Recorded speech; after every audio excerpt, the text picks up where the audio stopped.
তোমরা আনারস আনছি 4টা আর 5টা তাল। তালগুলো দাঁড়াও দেখাইতেছি। তালি তালি, এই যে 5টা তাল। এই আনারস গুলো দিয়ে কি করবা? জেলি বানাই রাখবো।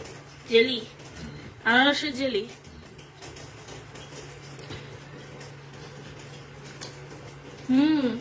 মিষ্টি, চিনির মতো মিষ্টি। এটা বেশি মিষ্টি লাগে না, টেস্টটা। পরে এই আনারসে দেখুন, এই যে আনারস একটু চিপড়ায় নেওয়া হয়েছে যাতে ব্লাইন্ডারে ব্লাইন্ড করতে সুবিধা হয়। তারপরে যে ব্লেন্ড করে নেবেন, ব্লেন্ড করার পর এটাকে ভালো করে আমরা ছেঁকে নেব। যা এখানে দেখেন, এখানে মোটমাট 2 কেজি বা এর চেয়ে একটু বেশি হবে।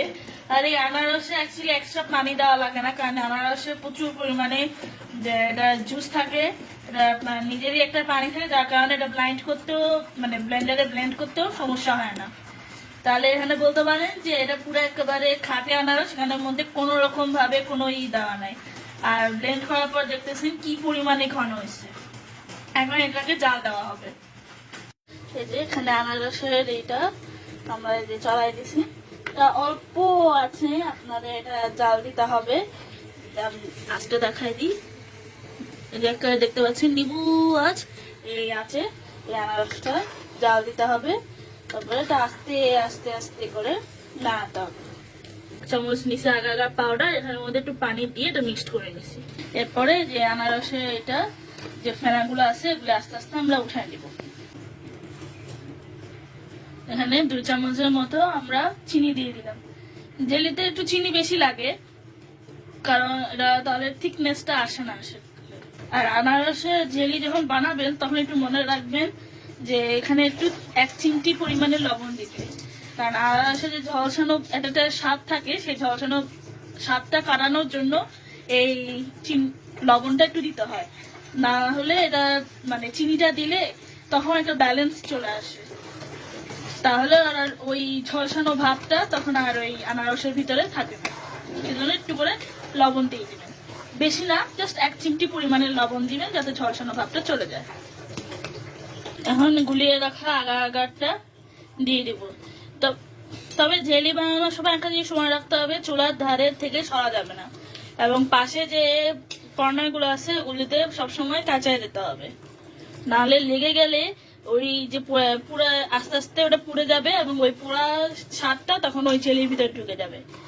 এটাকে গরম থাকতে থাকতে যে কোনো একটা বড় পাত্রের মধ্যে আপনারা নিয়ে নেবেন, কারণ গরম থাকতে থাকতে যদি কোনো পাত্রের মধ্যে না নেন তাহলে এটার উপরে যখন যদি আপনি এই হাঁড়িতে যদি রেখে দেন তাহলে ওই হাঁড়িরই শেপ নিয়ে নেবে এবং ওখানেই জমাট বেঁধে যাবে।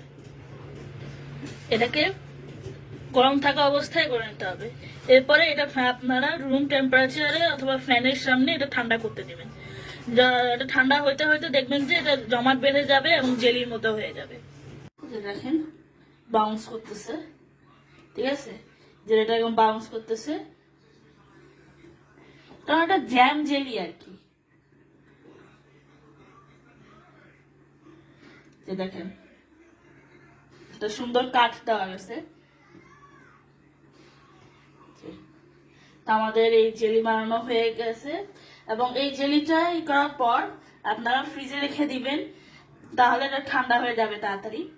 আপনারা কিছুক্ষণ রুম টেম্পারেচার রেখে এটা স্বাভাবিক টেম্পারেচার যখন চলে আসবে এটা ফ্রিজে রেখে দিবেন, নর্মাল ফ্রিজে রেখে দেওয়ার পর দেখবেন যে জেলির মতো হয়ে গেছে।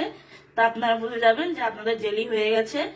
আমাদের এই ভিডিওটা যদি আপনাদের ভালো লেগে থাকে তাহলে আমাদের ফেসবুক পেজে গিয়ে ফলোয়ার হয়ে যাবেন। আমাদের ফেসবুক পেজের নাম জুলিয়ানাস ব্লগ, এবং আমাদের ইউটিউব চ্যানেল জুলিয়ানাস ব্লগে গিয়ে সাবস্ক্রাইবার হয়ে যাবেন। আর এরকম রেসিপি পাওয়ার জন্য বা আরো কি ধরনের রেসিপি পেতে চান সেগুলি আমাদের কমেন্টস করে জানাবেন, এবং আমাদের এই জ্যামের রেসিপিটা যদি ভালো লেগে থাকে তাহলে অবশ্যই ট্রাই করবেন।